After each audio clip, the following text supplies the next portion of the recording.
Welcome to What Do You Understand About Your Business? This presentation is brought to you by Allgaier Patent Solutions. Facilitated by award-winning business development coach Donna Smith Bellinger of groupendeavors.com. In your business, you are involved in the day-to-day client-facing aspects as well as the behind-the-scenes or back end of the business.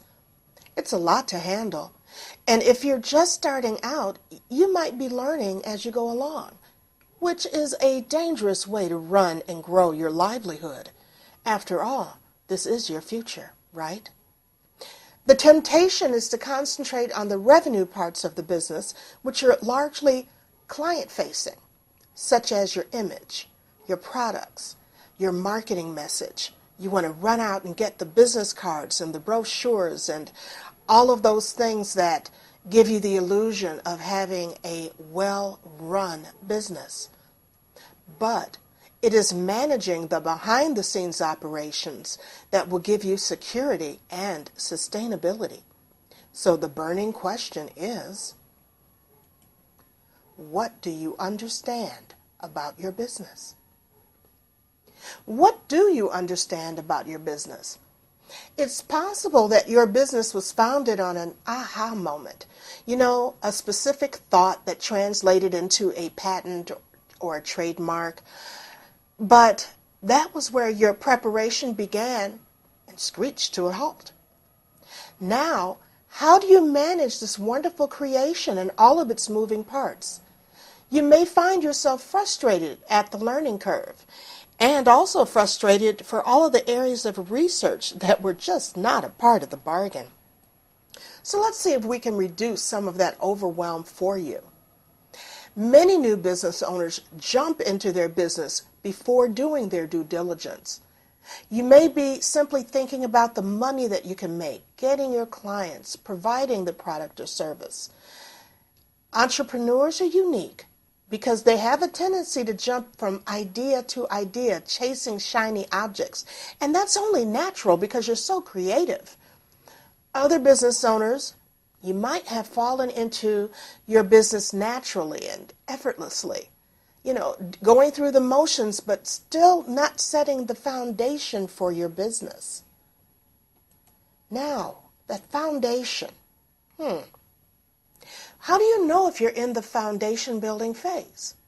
Well, you are in the foundation building phase if you've been in business for 2 or more years, you have revenues under $750,000 annually, because that is still considered to be a small business by government standards. And you're performing the majority of these key positions yourself. You're the salesperson. You're the production expert. You're fulfilling the orders. You're making the coffee, emptying the trash, all of those things. You're trying to do the networking. And all of the moving parts of your business begin and end with you. That's what the foundation series, the session looks like. So, does this sound familiar? You start documenting your systems, but you haven't completed them because there are so many other things that popped up that had to be done. So, yeah, I got a few pages, or I understand what the processes are, but I just don't have time to put all of that stuff on paper. Here's the problem with that. If anything happens to you, if you are unable to be at the business at any given point in time, does your staff know what to do? Or have you created your business so that the only one who knows where everything is you? If you're not there, the money stops flowing. Or you may have a small staff or team, and you really want them to participate more, but it seems that everything you give them to do, they are not doing up to your standards, so you wind up taking it back and doing it yourself because it's too hard to train them. You have to build your team. You have to become a leader within your business. That's a part of your foundation. Or perhaps you only have one or two clients that are supporting your business totally. But think about it. If they go, you go. There goes your business. The quickest way to run yourself out of business is to have your greatest dream come true. More clients. But due to your limited capacity, because your staff doesn't know how to pick up the ball, because you haven't documented your processes, all it takes is for your top two clients to bring you their top two clients.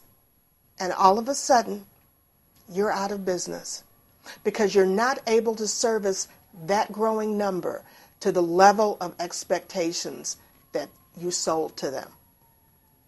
So what do?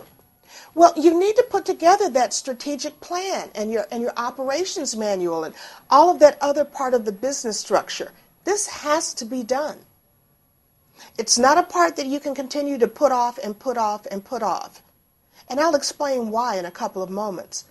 But you have to put a team together and along with your team, build your strategic plan. And perhaps what you really want is to spend more time working on your business and not handling the day-to-day tasks. You're a visionary.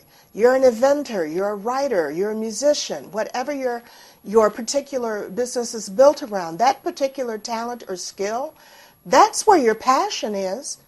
It's not in dealing with payroll and order fulfillment and all of those other things. So what is that going to look like for you?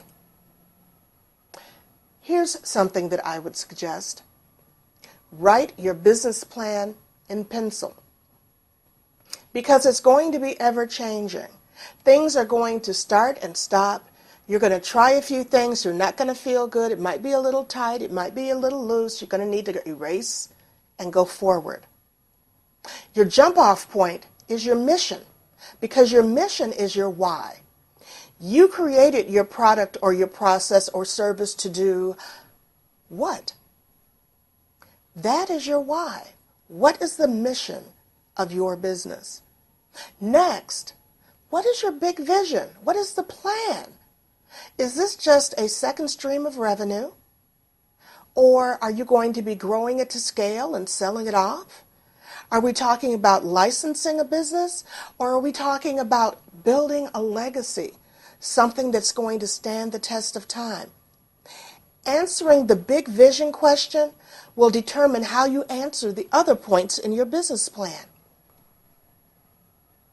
Short-term goals are the right now needs. Raising capital, building your team, your marketing strategy, advance orders. Those types of things are your short-term goals.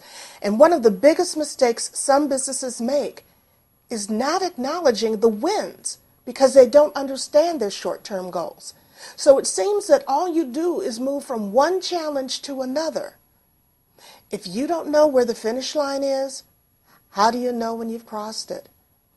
Every task needs to be written down with a deadline and a way to measure its success. And not all success is in dollars and cents. For instance, attending your first major trade show or receiving your first award. And then, of course, there are the big client wins.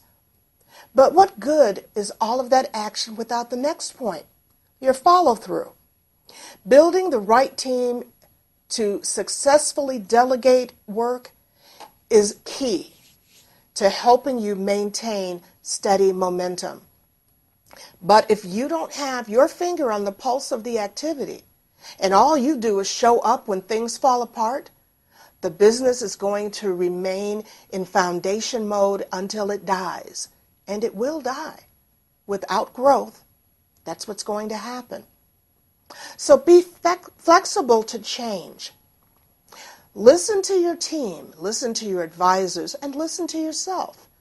It's important for you to stay ahead of the pack, adjusting when your client base shrinks or when other key factors change, perhaps in your supply or other things like that, because change is the key to sustainability and scaling or growing your business. And when you reach that desired level of success, according to the big vision, it all starts over again, because you can't just sit there. You have to remain constantly in motion. So write your business plan in pencil. As we wrap up, I want you to consider how to stay on top of your business. Key questions that you need to revisit regularly. Do you review your business plan regularly, or do you even have a business plan? Do you have an operations manual? And how often do you update it? You should have new additions to that operations manual every time you bring on a new product or a new process. Do you have a recently developed marketing plan?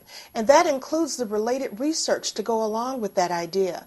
Because you have to remember that your logic is not always the logic of the people that you serve. And when did you last update your website? If your website is static and you only update it once a year, then you wonder why no one's visiting it. That's why. You have to keep your content fresh, and you have to maintain a relationship with your clients. Is your website in alignment with your marketing plan? Do your brochures say one thing and your marketing plan something else and your website a third thing? All of these tools must work together. Now, who does the business development or sales within your organization? It might be you, and you might be the ideal person.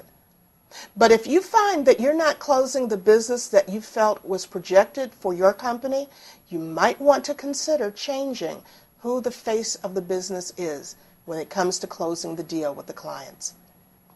Do you have a board of advisors? Who are your trusted advisors? And it should include people who have already achieved the things that you want to achieve, so that they're helping to move you along, not just offering criticism or, even worse, just blindly agreeing with you and going along for the ride. Do you have an attorney on call and an accountant and all of the other experts that you need to have to keep your business on track? Remember, you didn't sign on to do all of those things. And if you didn't sign on to do all of those things, you need to have a specialist. Speaking of a specialist, what is your relationship with your banker? Is that just the teller that you go in to see when you're making deposits or withdrawals? Or are you on a first-name basis with someone who understands your business and your business needs, so they can match you with opportunities and prospective clients? And do you have any overlooked trademark or copyright opportunities? These questions are things you need to revisit every quarter in order to grow your business. So, what were your golden nuggets? We would welcome your feedback. We'd love to hear from you. This presentation on what do you understand about your business has been brought to you courtesy of Allgaier Patent Solutions.